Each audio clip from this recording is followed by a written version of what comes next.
Avons-nous d'autres choix que de battre le fer tant qu'il est chaud et de légaliser le plus possible et de faire le plus possible de démarches avant que Biden entre en fonction? D'un autre côté, ça peut être pris assez mal par l'administration Biden et allez savoir quelle sera leur revanche.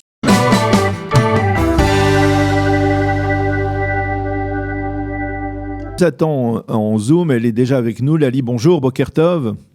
Boker Tov, Daniel. Merci d'être avec nous ce matin, de si bon matin, pour parler d'un sujet qui est important. Vous qui habitez à Élie, qui était une des élues du conseil régional de Binyamin, si je ne m'amuse. Voilà, Binyamin. Je suis toujours vous êtes toujours conseiller régional de Binyamin. On parle beaucoup, c'est Tsachi Hanegbi qui a avancé ce sujet la semaine dernière à la tribune de la Knesset, qui a dit qu'effectivement il fallait que le gouvernement s'apprêtait à reconnaître, à légaliser les fameux points de peuplement, ce que l'on appelle les points de peuplement illégaux qui ont été construits sur les collines de Judée et de Samarie au cours des 20 dernières années. Et apparemment, eh bien, cette initiative pourrait être validée par le président Trump. Est-ce que vous pensez que c'est quelque chose de réaliste, à votre avis ? Alors, tout d'abord, il faut faire un peu d'ordre. La première chose, c'est que ce qui a été, de ce que je comprends, Tsachi Hanegbi parle de légaliser les points d'implantation, ce que la scène internationale appelle les implantations illégales, les points d'implantation qui se sont installés sur des territoires qui appartiennent à l'État. On ne parle pas aujourd'hui de légaliser des points d'implantation des Ma'achazim, ce qu'on appelle des Ma'achazim, c'est-à-dire des implantations illégales qui se sont installées. Aïe, Lali, ça bug. Qui sont installés sur des terres, c'est Ishuvim en fait, ces localités qui sont sur des terrains appartenant à l'État. C'est la première chose. La deuxième chose, est-ce que c'est possible ? Tout à fait. Moi, ce qui m'interpelle, plus que Tsachi Hanegbi qui appartient au Likoud, et donc c'est assez logique qu'ils soutiennent cette légalisation, on va dire, des implantations, c'est le fait qu'il y a quelques jours encore, la ministre Omer Yankelevitch, la ministre de la diaspora, qui appartient au parti de Benny Gantz, Carole Lavan, et qui a affirmé haut et fort que son chef de parti, donc Benny Gantz, le ministre de la Défense, était en faveur aussi de la légalisation de ces points d'implantation. Et en même temps, une déclaration qui a été démentie depuis par certains. Ça n'a pas été démenti. Elle a recommencé. Hier soir, elle a encore sur Twitter, elle a encore tweeté qu'elle parlait uniquement des implantations installées sur les terrains d'État, et que donc ça semble. Peut-être qu'il va faire machine arrière, ou peut-être qu'elle est allée un peu trop loin. Mais en fait, il y a une espèce d'ambiance comme ça qui nous dit, voilà, c'est le moment, on va battre le fer tant qu'il est chaud. Vous parliez de Biden, bien entendu. Et il faut se rappeler que Mike Pompeo, le ministre des Affaires étrangères américain, la semaine dernière encore était en Israël. En Israël, il a rendu visite à une implantation à Psagot, ce qui était déjà, ça veut dire, c'est un peu un pied de nez en fait, à l'administration Biden. Voilà, je suis là pour la première fois, un ministre des Affaires étrangères américain se rend au-delà de la ligne verte de manière claire et nette.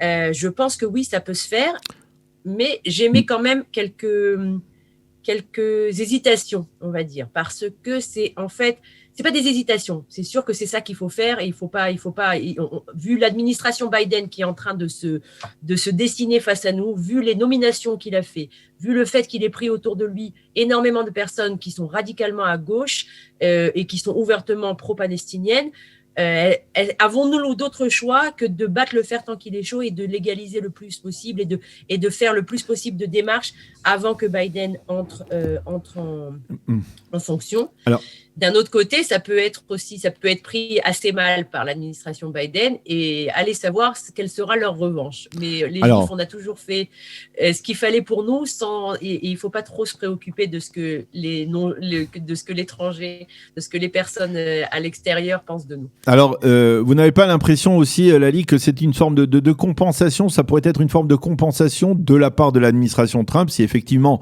elle prend cette décision de valider une démarche israélienne de la sorte, face à l'absence de ce projet d'annexion ou d'instauration de la souveraineté israélienne sur une partie de la Judée et de la Samarie? Ça pourrait être une forme d'annexion du pauvre, cette validation des Ma'achazim?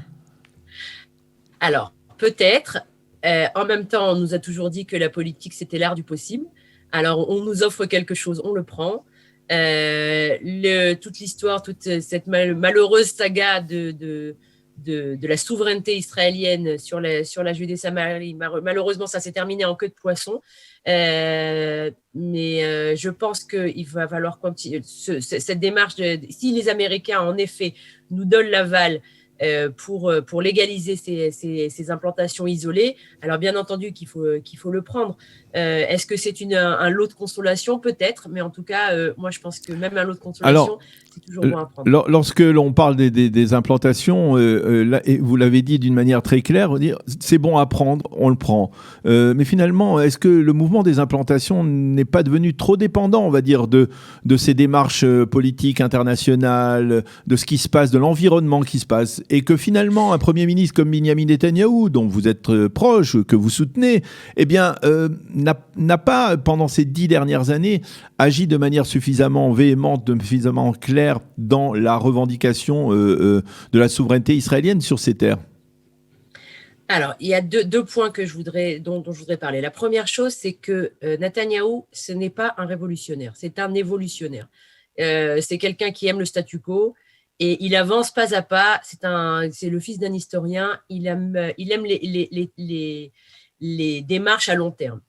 Et donc, de ce que je vois, moi, de mon balcon de Eli, je vois énormément de constructions. Je vois des routes qui sont tracées tous les jours. Je vois beaucoup d'investissements dans les infrastructures. Je vois des autobus, un réseau de transport public qui s'est développé. Je vois une normalisation, on va dire, de la vie en Judée-Samarie, quelque chose qu'il y a encore une dizaine d'années, nous n'avions pas. Ça, c'est le premier point. Le deuxième point, c'est que nous, les habitants des implantations, nous avons trop longtemps, justement, été un peu des révolutionnaires. Été des gens on va conquérir une colline et on va construire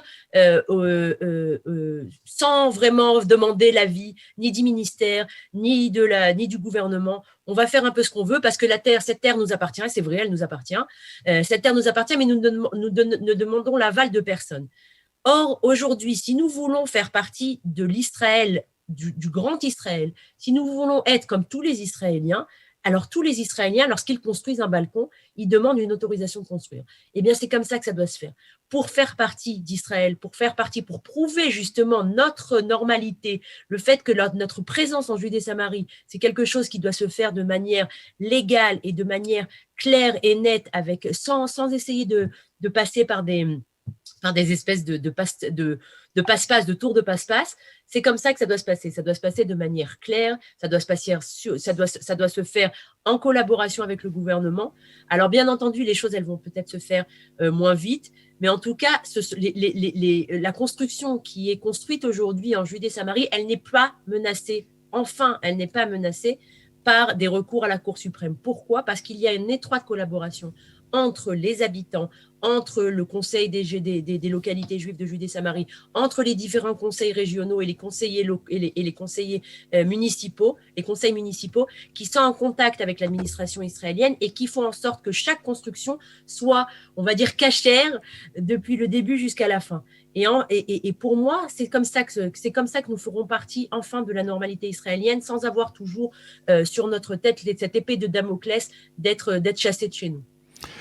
Eh bien, Lali Deray, merci beaucoup pour toutes ces précisions, pour nous avoir exprimé votre avis, qui est aussi peut-être l'avis d'une partie importante de la population des localités juives de Judée et Samarie à propos de ce dossier, donc de la légalisation des localités, on va dire, considérées, des points de peuplement considérés comme illégaux jusqu'à présent. Merci d'avoir été avec nous ce matin. Bonne journée, à bientôt.